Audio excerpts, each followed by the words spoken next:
नमस्कार, मैं डीवी कुशवाहा। स्वागत है हमारे यूट्यूब चैनल पर। हम खासतर अपने चैनल पर संवैधानिक बातों को विशेष तरजीह देते हैं। अलग बात है कि समयानुकूल कभी कई दूसरे विषय भी सम्मिलित हो जाते हैं और सम्मिलित होना भी एक सामंजस्य के लिए ज़रूरी है। तो आज हम बात करेंगे कि प्रस्तावना में जो हमारी प्रस्तावना इस बात का सिक्योर करती है, secure to its citizen justice social economic and political, जो सामाजिक आर्थिक और राजनीतिक न्याय की बात करती है। आज़ादी या संविधान लागू होने के लगभग 75 वर्ष में प्रवेश कर गए हैं। हम कहाँ तक सफल हुए हैं उस लक्ष्य को प्राप्त करने के लिए। इसमें से हमारा जहाँ दृष्टिकोण है कि जो कुछ प्राप्त किए हैं वो सोशल तो नहीं प्राप्त किए, इकोनॉमिक पॉलिटिकल जो है, पॉलिटिकल का मतलब राजनीतिक क्षेत्र में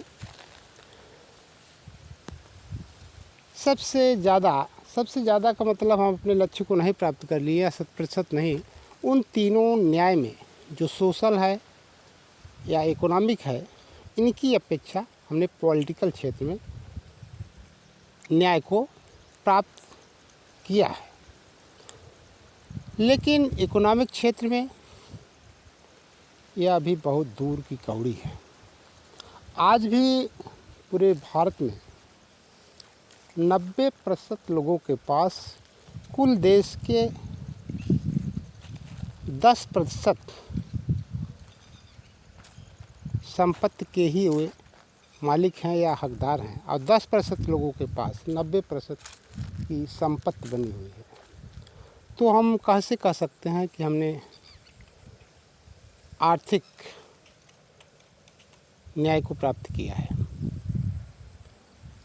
सामाजिक न्याय का मतलब यह है कि सामाजिक जो ढांचा है, चाहे वो धर्म के आधार पर हो, चाहे जाति के आधार पर हो, चाहे संप्रदाय के आधार पर हो, जो जन्म से ही नीच और ऊंच बनाने का षड्यंत्र रचा गया है। यह जातीय व्यवस्था केवल भारत की मुख्य समस्या है और वह हिंदू और मुसलमान दोनों में जाति व्यवस्था को, सामाजिक ढांचा को ज़्यादा कमज़ोर किया है। उन्हें इस प्रकार से समझा दिया गया है कि आप इसलिए आपके साथ सामाजिक भेदभाव, छुआछूत, ऊंच नीच किया जाता है क्योंकि धर्म ग्रंथों में ऐसा कुछ कहा गया है। इस तरह से आपको अगले जन्म में सामाजिक न्याय मिलेगा। इस जन्म में तो आप गए, अगला जन्म कौन कैसे क्या होगा इसकी कौन गारंटी लेता है। गारंटी तो कर वो सब ले लेते हैं। कुछ एक वर्ग ऐसा भी है जो सारी मृत्यु के बाद की भी गारंटी लेते हैं कि आपको कौन कौन से पद मिलेंगे, लेकिन अब वो कोरी कल्पना है। तो सामाजिक लड़ाई के लिए हर व्यक्ति को आगे आना होगा। खासतर भारत में दो, हिंदू और मुस्लिम जो धर्म है, दोनों अपने नाम से नहीं जाने जाते। ये अलग हैं। भारत में न तो कोई हिंदू धर्म है, न तो कोई मुस्लिम धर्म है, बल्कि हम कह लें वैदिक धर्म और इस्लाम धर्म। ये दो धर्म मुख्य रूप से हैं और इसी के अनुयायी भी ज़्यादा हैं और इन्हीं में जातियाँ भी ज़्यादा हैं, इन्हीं में शोषण भी ज़्यादा है, इन्हीं में सामाजिक असमानता भी ज़्यादा है। सामाजिक असमानता तब तक बनी रहेगी जब तक लोग धार्मिक रूढ़िवादिता पर अपना जान देते रहेंगे।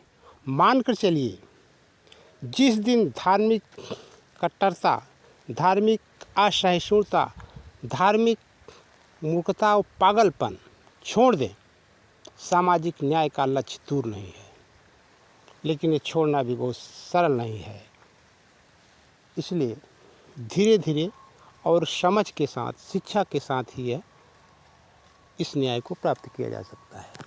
Thank you. इस वीडियो में इतना ही। फिर किसी अन्य वीडियो में हम प्रस्तावना के और उद्देश्यों को लेकर उपस्थित होंगे। तब तक के लिए थैंक यू वेरी मच।